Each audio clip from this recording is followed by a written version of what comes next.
Eu sou a doutora Bruna Menezes, especialista em ortodontia e ortopedia pela FATEC Bahia, né? Estou imensamente feliz de ter sido convidada, de estar aqui podendo trazer informação para vocês, né? Para mim, falar sobre saúde bucal nunca é demais. Acho que é muito importante, a gente precisa realmente enfatizar e mostrar o quanto, né, é importante cuidar da nossa saúde bucal. Oh, que maravilha, doutora. Então vamos conversar um pouquinho, né, para que os nossos ouvintes eles possam estar interagindo conosco. Doutora, eu já vou começar com a primeira pergunta. Como é trabalhar na área de odontologia e o que mais você gosta no seu trabalho? É gratificante, né? A odontologia é uma área que eu sempre fui apaixonada, desde muito cedo. E também o que eu observava é que existe muito trauma por conta dessa área. Eu tenho um exemplo em casa que é minha mãe é extremamente traumatizada. Tanto é que quando eu tinha aulas e precisava assistir algo, e ela ouvia o barulho do motor, ela pedia para eu sair, porque ela não conseguia ouvir. Então eu queria trazer uma odontologia, trazer saúde bucal, mas criar um elo com meus pacientes. E eu acho que eu tenho conseguido fazer isso. Porque eu percebo que os pacientes conseguem sentar na minha cadeira, se sentir confortável em dizer que não estão bem ou que estão num momento ruim. Isso é uma coisa que eu acho muito boa na minha profissão também, porque além de dentista a gente é psicólogo, é amigo, é irmão, de tudo um pouco. Então, assim, eu acho a odontologia maravilhosa. Para mim é gratificante. Eu amo a minha profissão. Sou apaixonada. Gente, deixa eu dizer para você, o que ela acabou de falar, eu sou prova viva, já fui paciente dela. Ela é, assim, maravilhosa.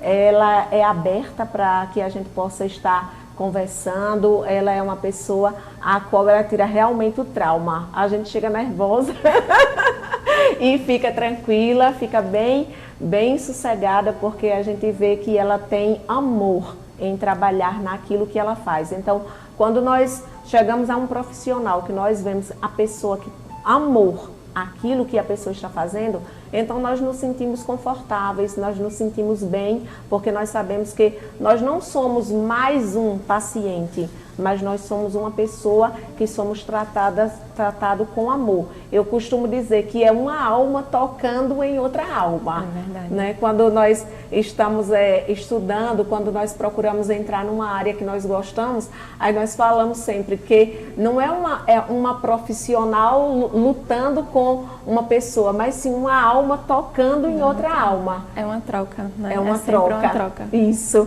Ô, doutora, me diga algo mais. E quais os cuidados que as pessoas saudáveis devem ter com a sua boca? Devem tomar? Então, uma correta higienização, e aí a gente solicita, né? 3 escovações no mínimo ao dia. Ter o cuidado, eu sempre brinco com essa coisa do lúdica de que o dente é uma casinha. Então você tem que limpar todas as paredes, o teto, o chão. E as laterais, a gente só consegue limpar com fio dental. Então, por isso que é necessário o uso do fio dental, pelo menos uma vez ao dia, principalmente antes de dormir, porque a escovação e a higienização antes de dormir é a mais importante, já que a gente passa tanto tempo com a boca fechada, então existe uma proliferação maior de bactérias. E a visita regular ao dentista, né? Que é mais ou menos de 6 em 6 meses.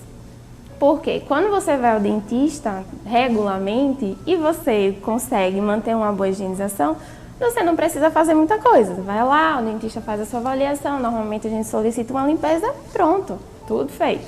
Quando você demora, vai precisar de procedimentos um pouco mais invasivos e é aí que entra aquele trauma novamente. Ah, mas toda vez que eu vou, tem alguma coisa para fazer, é ruim.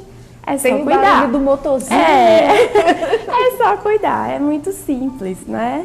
Doutora, você me falou aí sobre o fio dental. Sim. Sempre tem gente que chega e diz assim, mas eu não gosto de usar o fio dental porque o fio dental vai sangrar. Isso é um erro comum. Na verdade, é um ciclo, a gente chama de um ciclo. O paciente ele deixa de passar o fio dental porque sangra, mas na verdade a causa do sangramento é a falta do fio dental. Então, assim, eu sempre gosto de usar coisas que se aproximem para que vocês possam entender. Então, quando a gente cai, e a ferida está lá suja e sangrando, a gente tem que lavar. Isso. Na hora que lava vai sangrar um pouco mais, mas é preciso lavar. A mesma coisa é o fio dental. Tá sangrando? Passa. Uma hora você vai perceber que vai diminuindo esse sangramento. Por quê? Porque você está trazendo um cuidado, você vai trazer saúde para a sua gengiva. Então tem que cortar esse ciclo, né? Por isso que eu entrei nessa pergunta, porque muita gente diz assim, mas eu não gosto do fio dental, porque o fio dental machuca, o fio dental vai trazer sangramento. Então você já está ouvindo aí o que a doutora está falando. É necessário você estar usando sim o fio dental. É higiene para sua boca, é saúde para você. Então, mesmo que começar a sangrar na primeira, na segunda vez, tem que continuar usando, né, doutora? Isso, tem que persistir. Então, persista, continue usando, que pode ter certeza que será bom para você. Ô, doutora, me diga algo. Com qual frequência uma pessoa deve visitar o dentista? Já acabou de dizer com 6 meses, mas com 6 meses para quê? Para olhar como está ou já para ir a uma limpeza, para fazer já algo específico? Então, normalmente de 6 em 6 meses, né? E aí é feita uma avaliação para ver se você precisa realmente de uma limpeza. Normalmente essa limpeza já acontece, né? É preciso a cada 6 meses ser feita uma limpeza. Porém, existem pacientes que têm condições diferentes. Por exemplo, um paciente que tem uma periodontite, né, que é uma inflamação que evoluiu para o osso. Então, ele precisa retornar com um tempo menor. E isso aí quem vai dizer é o dentista dele. Ele precisa ter esse cuidado. Não só pacientes com periodontite, mas a gente sabe que existem pacientes com predisposição à cárie. São pacientes que não conseguem ter uma higienização tão boa, então a gente pede que retorne antes, né? Então, na verdade, quem vai dizer a você com quanto tempo você deve retornar ou não é o seu dentista. Mas o normal, o regular, é de 6 em 6 meses. Entendi. Então, fica a critério de... vai depender Isso. do paciente. Isso. E vai depender a maneira que ele está, o dentista que vai informar o que é que ele vai fazer e quanto tempo, se vai continuar os 6 meses ou se vai diminuir o espaço de tempo. Isso. Nunca aumentar. Então, gente, você que não gosta de dentista e está dizendo, meu Deus, eu tenho que ir a cada 6 meses, aí você já fica aí mais uma instrução, a cada 6 meses ou até antes, porque o dentista é que vai informar o que é que vai ser feito, como é que vai ser feito e que você não deve passar desse prazo, que vai ter pessoas até que vai precisar ir antes, né, doutora? Sim. Aí é aquele famoso, aí é aquela pessoa que diz assim, mas eu tenho tanto medo, até da limpeza dá medo, porque tem aquela história do motorzinho. Doutora, você trabalhando nessa área, o porquê de tanto trauma, assim, em questão desse aparelho, desse motorzinho? Na verdade, eu acho que isso é muito histórico, né? Já existia uma época em que o dentista ele era o vilão. Né? Tanto é que em filmes, quando aparece dentista, nós somos os vilões, né? Então, assim, e também porque não existia uma prevenção. Tudo era tratado quando você sentia uma dor, e aí você segurava aquela dor, perdurava aquela dor, e aí quando você ia tratar, era uma extração, né? Uma extração num local infeccionado, inflamado, então às vezes a anestesia não pegava 100%, as coisas já eram arcaicas, então isso vai sendo passado, né, de pai para filho, naquele trauma, até assim, se você não se comportar, eu vou levar você pro dentista. Isso já gera um trauma. Já deixa o dentista como vilão. Exatamente.